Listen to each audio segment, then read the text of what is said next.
ሀቢባ አካውንቷን ትሰጠናለች። የኢትዮጵያ 100,000 ብር እኛ እናሰባስብላታለን። የኢትዮጵያ 100,000 ብር ስትገባ ለእጇ ስትገባ ለእናቷ መድኃኒት መግዣ ስትገባ ከጎንደር ድረስ የምትሄድበት ምናልባት ትኬት ከጎንደር ድረስ ከሆነ ዳኒ ትራቭል ሳሪዬ ይቅርታ ስላስቆምኩሽ ከአዲስ አበባ ጎንደር የምትሄድበትን ትኬት እኔ እችላለሁ። አያስፈልግም ወንድሜ፣ አንተ በካሽ የሚሰጠውን ትሰጣታለህ። ዳኒ ትራቭል ትኬቱን ከቆረጠ አይቀር እሱ ይችላል። ዳኒ የዚህ 1,000 ብር ይውለሽ። በቃ ሙኒቴ ከሙኒት እንጀምራለን ጋይስ። እንግዲህ ምንም ማለት ነው። ሙኒቴ ሙኒት እሺ፣ ሀቢባ የራስሽ አካውንት አለሽ? ይግል አርጊኝ፣ እኔን መጨረሻ አርጊኝ። ጥሩሽ ካላስ መጨረሻ ነኝ። ኧረ ተይ መጀመሪያ ሁኚ ሙኒት። በመቤት አትሰሪና አትሰሪ እንጂ ተይ። እኔ በርቺ በመላው ጓደኞቼ ስም ቃይ መጨረሻ። ኧረ ተይ ሙኒት በመቤት መጀመሪያ ሁኚ። ምንም ችግር የለም። ሂጂበት ውዴ ሂጂበት ሙኒት። እሺ በቃ እኔ ሀቢባ በጣም ነው የምወድሽ፣ ደስታሽ ያስደስተኛል። ኢንሻአላህ እኔ ምን እንደምልሽ ልንገርሽ፣ እያስቀየምኩ ነው ማስደስስሽ። አመል ይስጥሽ፣ ንግግር ያስተምርሽ። እኔ 100,000 በሁላችንም ስም አስገባልሻለሁ። አላህ ያግዝሽ። ስለምታስደምሚኝ እኮ ነው አንቺ ቃል የገባሽው 100,000 ብር እኛ ጨምረን 100,000 ብር እናደርጋለን። እኛ ቃላችን ነው። እዚህ ጋር የተሰበሰበው 3,700 ሰው ለሀቢባ የኢትዮጵያ 1,000 ብር ቢሰጥ 3,700 ምናምን ነው የሚሆንላት። መወለድ ቋንቋ ነው ጋይስ፣ በደንብ አዳምጡኝ። አንድ ሰው ምን እንደሆነ ታውቃላችሁ? ብር ስለሰጠ ሳይሆን ሞራሉን ስለጠበቀለት ነው። ነገ ሀቢባ ትልቅ ደረጃ ትደርሳለች።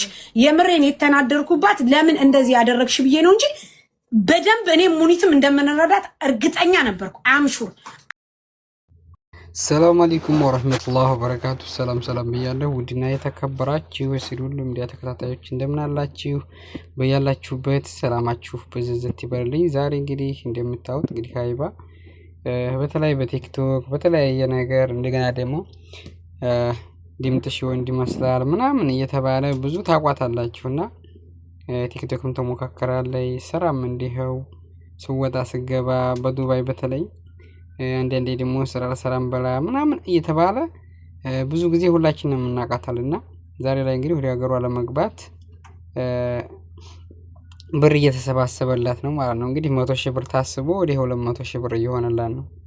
በጣም ነው ደስ የሚለው ለመናገር ማለት ነው። አንዳንዴ እኛ ሰዎች ስንባል አንዳንዱ በሰው ሀገር ይሞላለታል፣ ሀሳበውን በላይ ያገኛል። አንዳንዱ ደግሞ ከዛ በላይ ያገኛለሁኝ የተሻለ ነገር አገኛለሁ ብሎ መጥቶ ወደ ሀገሩ መመለሻ እንኳን ያጣል። እና ውጭ ሀገር እንግዲህ የኖራችሁ ብዙ የሰውን ሀገር ተመላልሰን ያየን ብዙ እናውቀዋል። ማግኘትም ማጣትም ዛሬ ላይ ማግኘት ቢኖር ነገ ማጣት አለና ዛሬ ላይ እቺ ላይ ሲረዷት በጣም ነው ደስ ያለኝ ለመናገር። አንድ ሰው ከሰው ሀገር ከሆነ የምንበላውም ይሁን የምንጠጣው እንኳን በጣም ከባድ ነው። ምክንያቱም ካልሰራህ ውሃ ቢሆን አረብ ሀገር በተለይ ሁሉም ነገር ተገዝቶ ነው፣ ሳይገዛ የሚመጣ ነገር የለም። እና በተለይ ከተማ ውስጥ ውሃም ቢሆን ተገዝቶ ነው። እና እንደዚህ አድርገው ረድተው ለእናትሽ ስትሄጂ መድኃኒት ይዘሽ እንድትገቢ ወደ ሀገርሽ ስትገቢ በጣም ደስ የሚል ነገር ነው። እውነት ለመናገር ወደ ሀገሯ ስትገባ አንዲት ሴት ልጅ የአረብ ሀገር ኖራ ለእናቷ ታማባት ነው እያሉ መድኃኒት እንኳን ገዝታ መግባቷ ለእጇ መንቀሳቀሻ መያዟ በጣም የሚያስደስት ነገር ነውና በጣም ደስ ይላል። እውነት ለመናገር እንግዲህ ጨማምሮ ለሰጡትም ፈጣሪ ይስጣቸው፣ እሷንም በሰላም ከቤተሰቦቿ ጋር ያገናኛት እና በጣም ደስ ይላል። አንዳንዴ እንደዚህ የተቸገረን ሰው መረዳዳት በጣም ነው ደስ የሚለው። እና ደግሞ አንዳንዴ ደግሞ ስራም አትናቁ። አንዳንድ በዚህው መሀል አንዳንድ እህቶች ስራ ነገ ዛሬ እያላችሁ አትምረጡ። ምክንያቱም ጊዜ ሲቃጠልና የያዝነውን መጨረስ በቀር የሚገኝ ነገር የለም። በተገኘው ቻንስ ባገኘነው አየር ላይ መሄድ፣ ባገኘነው ጊዜ መጠቀም። ጊዜያችንን ማቃጠል ብዙ ጊዜ ራሳችንን ነው ዙሮ የሚጎዳና ከነገ ነገ ወዲያ የራሳችንን ነው የሚጎዳና ሆነ ለመናገር ማለት ነው።